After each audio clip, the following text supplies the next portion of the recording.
रामायण क्या है? एक रात की बात है। माता कौशल्या जी को सोते में अपने महल की छत पर किसी के चलने की आहट सुनाई दी। नींद खुल गई। पूछा कौन है? मालूम पड़ा श्रुतकीर्ति जी, सबसे छोटी बहू, शत्रुघ्न जी की पत्नी। माता कौशल्या जी ने उन्हें नीचे बुलाया। श्रुतकीर्ति जी आईं, चरणों में प्रणाम कर खड़ी रह गईं।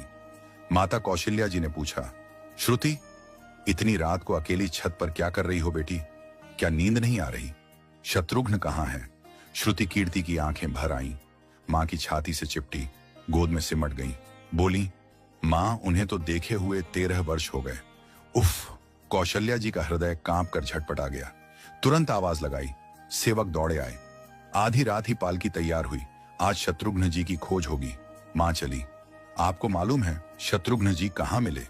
अयोध्या जी के जिस दरवाजे के बाहर भरत जी नंदीग्राम में तपस्वी होकर रहते हैं, उसी दरवाजे के भीतर एक पत्थर की शिला है।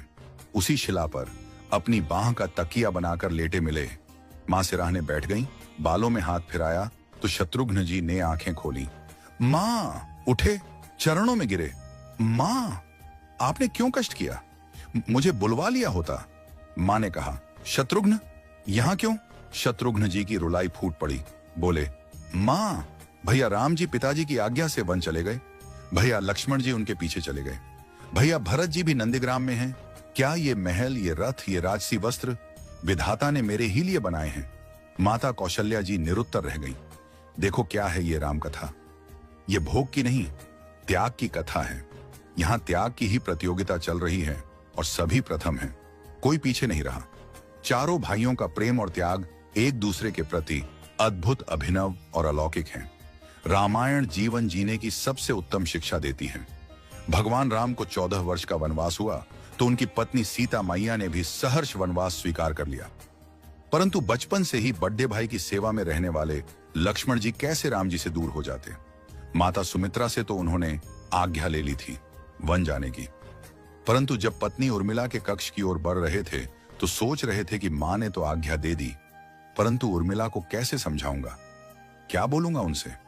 यही सोच विचार करके लक्ष्मण जी जैसे ही अपने कक्ष में पहुंचे तो देखा कि उर्मिला जी आरती का थाल लेके खड़ी थी और बोली, आप मेरी चिंता छोड़ प्रभु, श्री राम की सेवा में वन को जाओ। मैं आपको नहीं रोकूंगी। मेरे कारण आपकी सेवा में कोई बाधा ना आए, इसलिए साथ जाने की जिद भी नहीं करूंगी। लक्ष्मण जी को कहने में संकोच हो रहा था, परंतु उनके कुछ कहने से पहले ही उर्मिला जी ने उन्हें संकोच से बाहर निकाल दिया। वास्तव में यही पत्नी का धर्म है।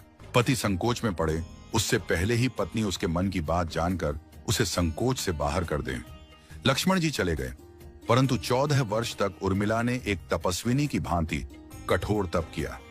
वन में प्रभु श्री राम माता सीता की सेवा में लक्ष्मण जी कभी सोए नहीं, परंतु उर्मिला ने भी अपने महलों के द्वार कभी बंद नहीं किए और सारी रात जाग जाग कर उस दीपक की लौ को बुझने नहीं दिया।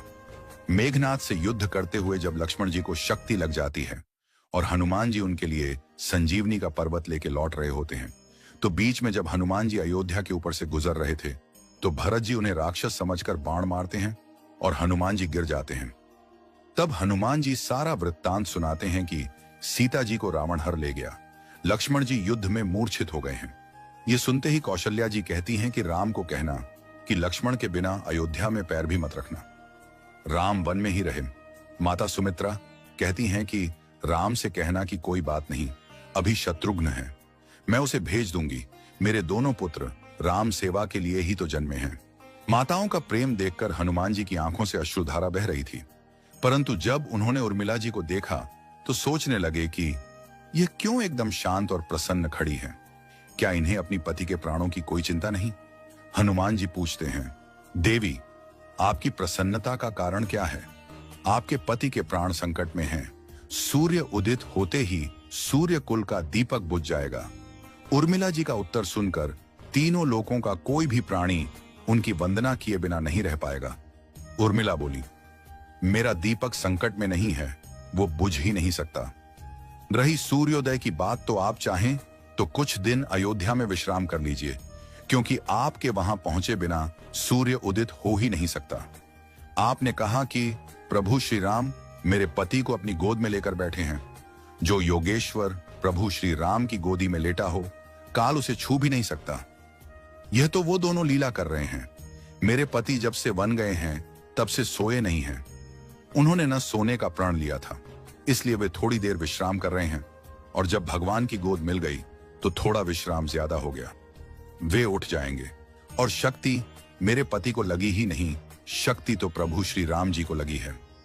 मेरे पति की हर श्वास में राम है, हर धड़कन में राम, उनके रोम रोम में राम है, उनके खून की बूंद बूंद में राम है।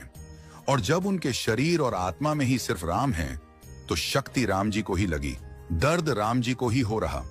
इसलिए हनुमान जी आप निश्चिंत होके जाए, सूर्य उदित नहीं होगा। राम राज्य की नींव जनक जी की बेटियां ही थीं, कभी सीता तो कभी उर्मिला। भगवान राम ने तो केवल राम राज्य का कलश स्थापित किया, परंतु वास्तव में राम राज्य इन सब के प्रेम, त्याग, समर्पण और बलिदान से ही आया। जिस मनुष्य में प्रेम, त्याग, समर्पण की भावना हो, उस मनुष्य में राम ही बसता है। कभी समय मिले तो अपने वेद, पुराण, गीता, रामायण को पढ़ने और समझने का प्रयास कीजिएगा।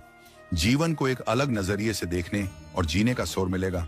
लक्ष्मण सा भाई हो, कौशल्या माई हो, स्वामी तुम जैसा मेरा रघुराय हो, नगरी हो अयोध्या सी, रघुकुल सा घराना हो, चरण हो राघव के जहां मेरा ठिकाना हो त्याग भरत जैसा, सीता सी नारी हो, लवकुश के जैसी संतान हमारी हो, श्रद्धा हो श्रवण जैसी, सबरी सी भक्ति हो, हनुमत के जैसी निष्ठा और शक्ति हो। ये रामायण है, पुण्य कथा श्री राम की। जय जय श्री राम।